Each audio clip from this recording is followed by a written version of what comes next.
Howdy, Stoveminders. It is July the 17th, 2020. And here in the middle of summer, the final piece to the 2019-20 hot stove puzzle has finally fallen into place. Gentlemen, you may leave your posts, for Puig Watch is over. Yasiel Puig to the Braves. On a 1-year deal, the terms of which have not been made public yet, though considering the wacky financial circumstances of this abbreviated season and the fact the Braves did not have a very high payroll to begin with, I don't think it's super. Atlanta beat out several teams for the services of Mr. Puig. The Giants, who were quite active in their pursuit, as well as the Rays, the White Sox, the Marlins, and of course the Baltimore Orioles, who just about a week before this deal was signed, offered their own contract to Yasiel, and he said no. And I don't blame him, because the O's are not looking very good on that end. Yasiel Puig, you know, his name sort of eclipses his actual on-field impact, but he's a 29-year-old who hits right, plays right, never quite reached the heights of his 2013 rookie season or his 2014 sophomore campaign. He was like a 300 hitter with an on-base percentage in the 380s. While he might not be great these days, Puig is very consistent. See, both last season and in 2018, he pulled off exactly 267 batting average and the 327 on-base percentage in back-to-back years in two very different places. 2018 in LA, 2019 in Ohio, where he neatly split the season 2/3 in Cincinnati and 1/3 in Cleveland. Taking a closer look at his 2019 campaign, Puig hit his third consecutive 20-plus home run season with 24 dingers of his own. He hit 30 doubles, which is pretty good. And he set career highs in a couple of departments, in RBIs with 84, in stolen bases with 19, and in strikeouts with 133. Yikes.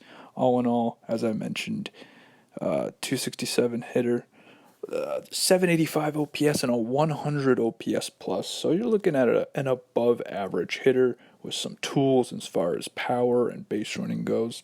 Yes, he's volatile.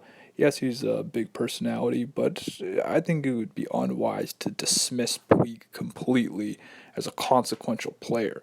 And you're talking about adding a guy with a solid skill set to an already very good-looking Braves ball club. And I think it's time to start seriously considering the ATL as being a baseball powerhouse now. I mean, look at their outfield after this deal. They have Ronald Acuna, their best player out there, Marcell Ozuna, who they signed this past winter, and multiple-time Gold Glove winner Ender Inciarte in center field. So there's actually not a lot of room for Puig, but remember, the NL has the DH this season, and I think Puig would fit in there spectacularly. He doesn't profile as a very good defender. Yeah, he's got a strong arm, but otherwise he's the rank kind of in the average end. And think about the fact that the Braves do have a couple of other holes in the outfield, because they came kind of out of nowhere in the Puig sweepstakes to sweep them up. Well, you probably remember that Nick Markakis has opted out of the 2020 season. And even more concerning is Atlanta's number one prospect, the number 13 prospect in all of baseball, according to MLB.com, is an outfielder, Christian Pache. He had an ankle injury recently, so a little uncertainty there. So it all makes sense that the Braves will go after Puig, especially also considering the fact that Freddie Freeman is not doing super well with the COVID. I've decided to refrain from reporting on COVID cases in Major League Baseball because it's not only is it unpredictable, but a lot of guys are coming back after initially testing positive. One of whom, for instance, Tommy Pham. I didn't even mention him last week when I was rattling off the names of the players who have tested positive, which only goes to show how underrated of a player Pham is. But yeah, he's already back, and he's doing fine. So yeah, I'm gonna go a little easy with the Cove, but unless there is a particular case that seems to be serious. I will not stop talking about opt-outs because those are pretty hard and fast. If a guy opts out, he's not going to be playing this season.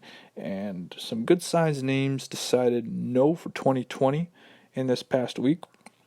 Biggest of which is Buster Posey, the future Hall of Fame catcher, the face of the San Francisco Giants franchise. And really, no surprises here. Posey's 33 years old. He's an established veteran. He was slated to make $21.4 million this season prior to all the pro rating and the abbreviated season and all that. He's good. He's good. He doesn't need the money. He's had some injuries in recent years. The Giants are not going to be competitive. It's fine. However, if you are a Giants fan, I'd be interested to see what this means as far as an open door for Mr. Joey Bart. According to MLB.com, Bart is the number 14 prospect in all of baseball and number 1 in the Giants system. He was the second overall pick back in 2018, and he has ascended quickly through the minors, at least by virtue of his abilities at the plate. Catching on the defensive end is something that takes a lot longer to hone. But, here's a guy who's already on the 60-man player pool. Yeah, he's got a few guys ahead of him in the depth chart, but with Posey's contract set to expire after 2021, I'd be interested to see if the Giants want to fast-track one of their future core pieces in Joey Bart. And then a couple of non-veterans, young guys, young pitchers who've decided not to play in 2020. You've got Michael Kopech of the Chicago White Sox. Their number 3 prospect. He was one of the key pieces in the Chris Sale deal coming over from Boston along with Yoan Moncada. And Kopech has had a rough injury history so far in his young career. He's coming off Tommy John this year, and he's decided to just continue to rehab without trying to worry about getting any time on the mound with this weird season that we're having. But for the 24-year-old at this point, it's been a long journey.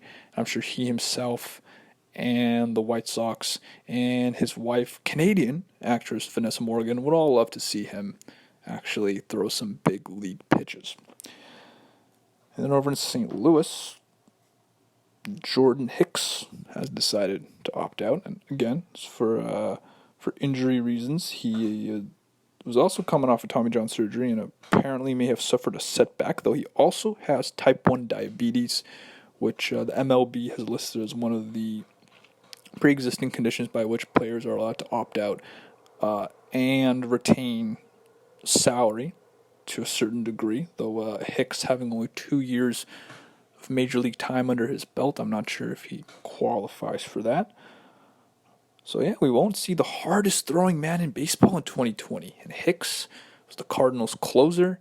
He's not going to be there. And St. Louis will also be missing John Brebbia, who was supposed to be their second top option in the pen. He himself has some injury issues as well. So not good news for the Cards. They may have to go back to using Carlos Martinez out of the pen, though he has been upfront about really wanting to start. We'll see how Mike Shildt will solve that puzzle in Missouri. And a trade went down between the Padres and the Royals. Not super consequential, but I'll talk about it anyway. So the Royals are set to acquire outfielder Franchy Cordero, right-handed pitcher Ronald Bolanos, while the Padres receive left-handed pitcher Tim Hill.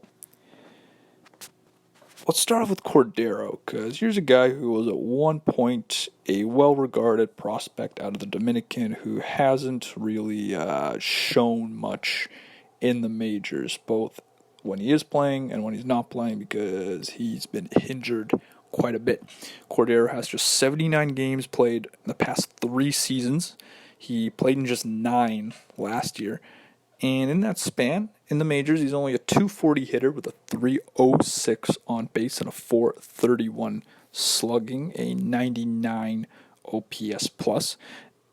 And for a guy who's been touted for his power, 10 home runs in 79 games is really not that special. And when you strike out 106 times in 79 games to go with it, yeah, think about the fact that the Padres have such a deep outfield with Tommy Pham, Will Myers, and a couple of really intriguing young guys in Trent Grisham and Taylor Trammell.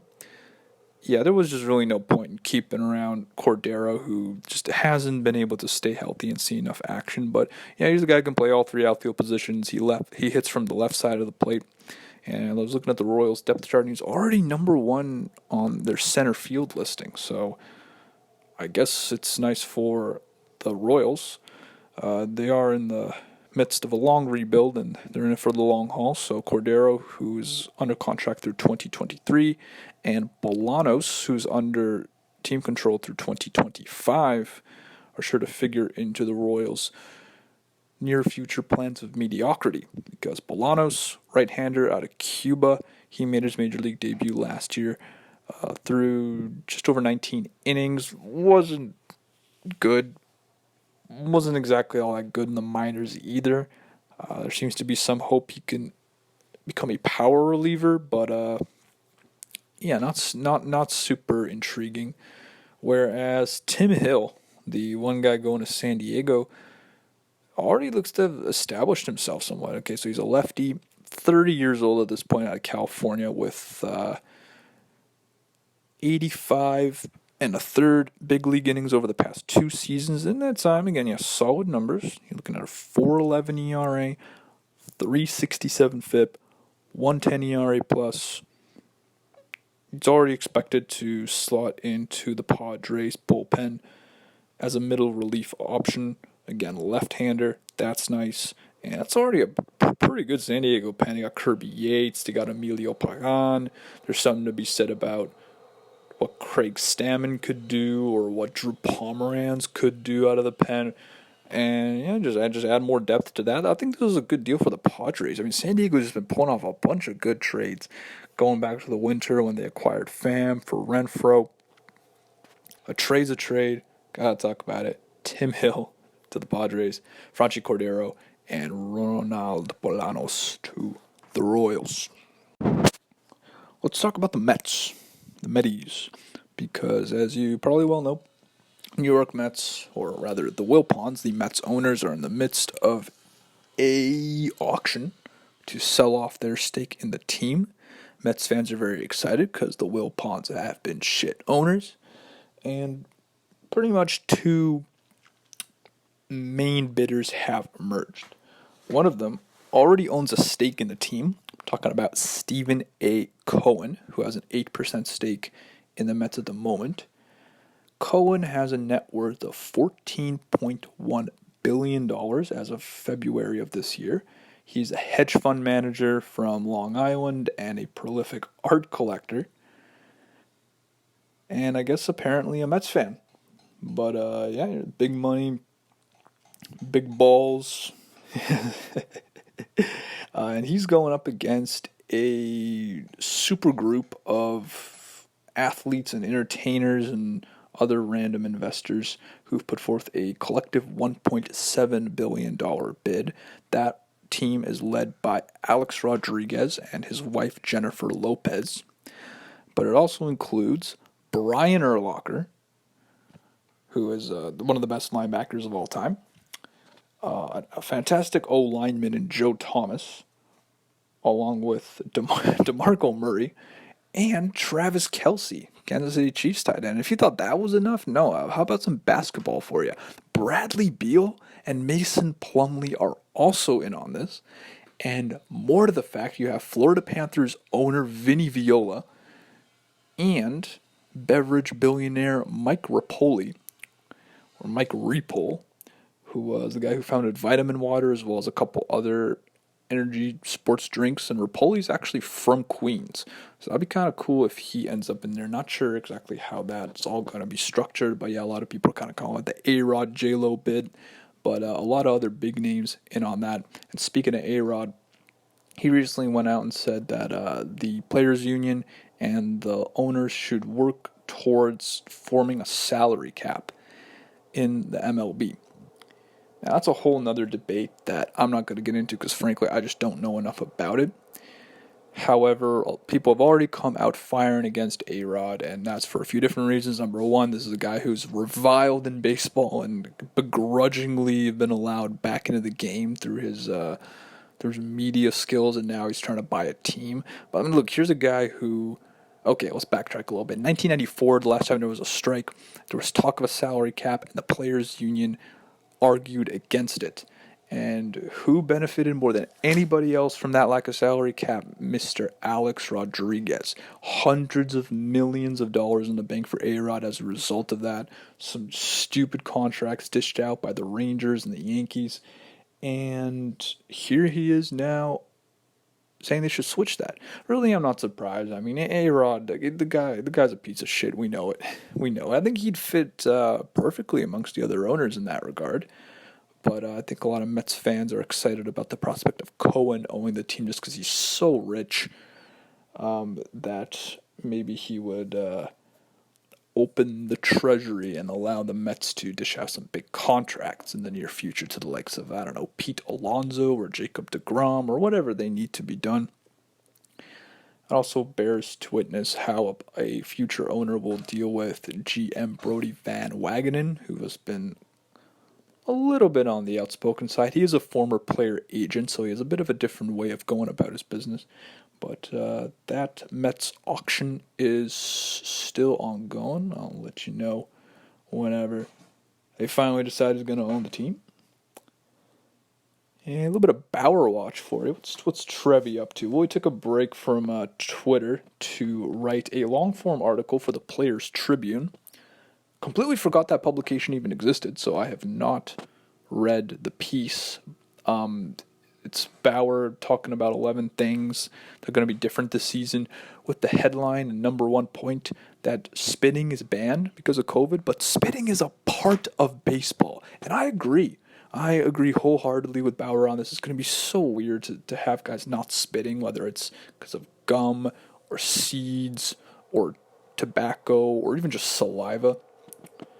And to that end, if you needed another reason to wear a mask while playing, this is it. Because if you spit out of habit, because I mean the baseball players are so routine oriented, they've been doing the same thing day after day for years. Now it's all of a sudden, oh, you guys can't spit. Like that's a huge change.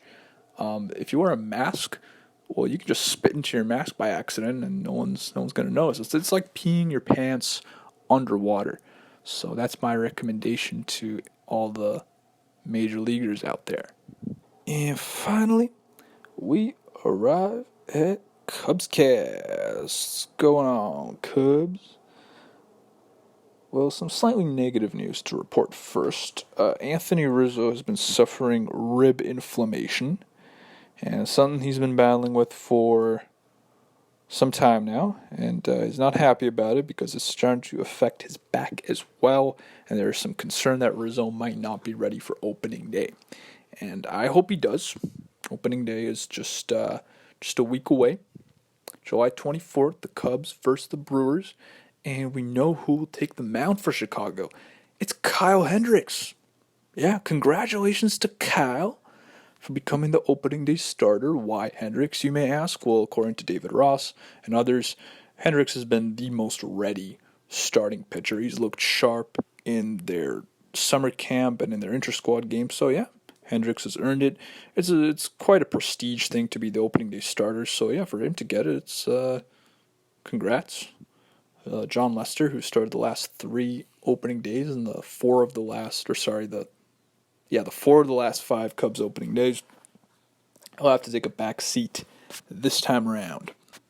And the other bit of bad-ish news is a slight debacle around minor leaguers not being paid very well. Now, we know this. It's kind of an open secret in baseball, but things came to the surface courtesy of Cubs top pitching prospect Adbert Alzolay, who went to Twitter and started throwing out numbers about how much he is getting paid, how much food he's allowed, and this and this and this. And he later deleted his tweet, and everyone's like, "Oh God, he's being silenced." So out comes Theo Epstein in some like Zoom or video call press conference, and just being Theo, shouting off platitudes. Yeah, players are allowed to speak their minds, of course, as long as they get the numbers right. Because apparently the amounts that Alzolay was stating were incorrect. So, yeah, Epstein did admit that minor league players are underpaid, and again, we know this. Unfortunately, my biggest takeaway from that conference was Epstein was wearing a mask on a Zoom call. Like, I understand trying to promote wearing masks to people, but doing it in a context like that is just stupid. It's just, there's no one around you. You're inside, you're in your house. You don't need to wear a mask, Theo. Jesus Christ. Okay, let's talk about some better stuff. I'm talking about a flurry of additions to the 60-man roster. Cubs added 6 players to that player pool this past week, 5 of whom are pitchers, which is great news considering the concerns around pitching health and depth and development that this organization has. So allow me to go through these names a little bit. You've got right-hander Keegan Thompson, who was ranked as the number 24 prospect in the Cubs system according to Fangraphs. Thompson is a right-hander out of Coleman, Alabama, who's thrown as high as Double-A. He also pitched in college with Auburn. Apparently, he's big league ready, according to Fangraphs' Eric Longenhagen. Although Thompson's ceiling is something of a 5th starter / swingman. We'll see. We'll see how he turns out. Then you have lefty Justin Steele. Steele is 25 years old from Lucedale, Mississippi. The one thing I noticed, a lot of pitchers come out of the South. Like, in particular, a lot of pitchers come out of the deep South. Interesting. Anyway, Justin Steele, he's pitched as high as Double-A himself. He was there last season. Didn't look all that great. But who did look great was another addition. That's left-hander Jack Patterson. Jesus Christ. Sorry, my computer's being stupid. 24-year-old out of Rhode Island. Smithfield, Rhode Island. He has also pitched as high as Double-A. And yeah, he actually did well there in just 3 starts. So moving on up for these guys, maybe get some opportunities. Then you've got Corey Abbott, your right-hander who was taken in the 2nd round of the 2017 draft. Abbott made it to Double-A last season and did pretty well across 26 starts, and there's a lot of low-key excitement about his ascension through the ranks of the Cubs system. He's currently ranked as the number 10 prospect in the organization, although Fangraphs Longenhagen says that he projects to be a 5th starter. Yeah, we'll see. We'll see how he turns out. And finally, right-hander Tyson Miller, 24 years old, out of Fairfield, California, a former 4th-round pick in 2016. He's gone as high as Triple-A, where he made 11 starts last year in Iowa. Was not good. Was not good in Triple-A. Was good in Double-A the same year. So, yeah, I love it. Cubs got to give opportunities to these young guys. And there was one non-pitcher added, and that was a veteran, Jose Lobaton. Actually heard of this guy before. He is a 35-year-old catcher. Not a good hitter. No, lifetime 215 hitter with a sub 300 on base. He is a switch hitter, which is kind of nice. But yeah, I think it's just adding some depth in the catching department. He's already behind not just Contreras and Caratini, but I think even Josh Fegley would be ahead of him in the depth chart. No word whether or not Lobaton's going to be at Major League Camp at Wrigley or down at South Bend. We'll see. So yeah, that's Cubscast for you. A bunch of new additions to the 60-man roster. Pitching prospects getting their time. Opening day is just a week away. We are just one day away from the start of summer camp exhibition games. So if you're starved for baseball, that's on the menu. Puig watch is over. Puig to the Braves. A little bit of trades. And A-Rod being an asshole. That's what's going on in baseball. Stoveminders. Keep minding that stove. You never know what's going to happen.